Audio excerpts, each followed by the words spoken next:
So now let's take trust. I said there were 4 things with trust. So number 1, betrayed partner has to learn how to trust themselves. 2, the unfaithful partners have to learn to trust themselves. Okay? Individual. Nothing else is going to happen until those 2 things happen. Now, the third part of this whole building trust, again, that nobody talks about, the unfaithful partner has to learn to trust the betrayed. Now, this gets tricky, and let me just take a quick sip of water there. This is where it gets tricky.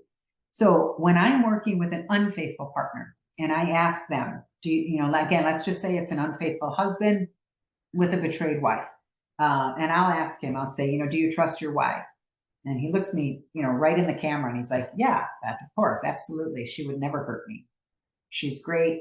She's awesome. Takes care of the house, maybe takes care of the kids. She holds a job, goes shopping. I don't know, whatever he's listing out. So I'm like, oh, wow, that's great. I'm still not sure why you cheated on her, but okay, we'll get to that in a minute. But do you trust her with your emotions? Do you trust her with your vulnerability? Do you trust her with the truth? Do you trust her with pain? Do you trust her with your fears? Do you trust her with your insecurities? And this is where most of them get very quiet. And they're like, boy, when you put it in that context, I guess the answer is no. How is a betrayed partner ever going to trust the betrayer if the betrayer doesn't trust the betrayed first? So what does that look like? If you've got an unfaithful partner who's an emotional suppressor, and a lot of you do because I asked that and you all put yes in the chats.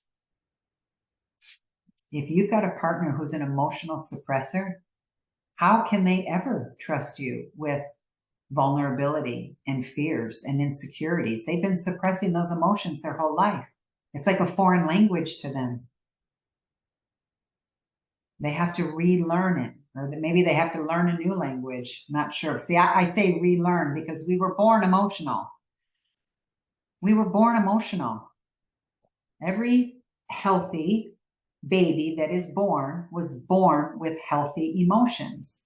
We just ended up in situations, some of us ended up in situations where emotions were dangerous, right? Go back to neuroscience, the brain and the nervous system. If the nervous system starts feeling an emotion and the brain says, oh, that's dangerous, you can't feel emotions because dad's going to yell at you.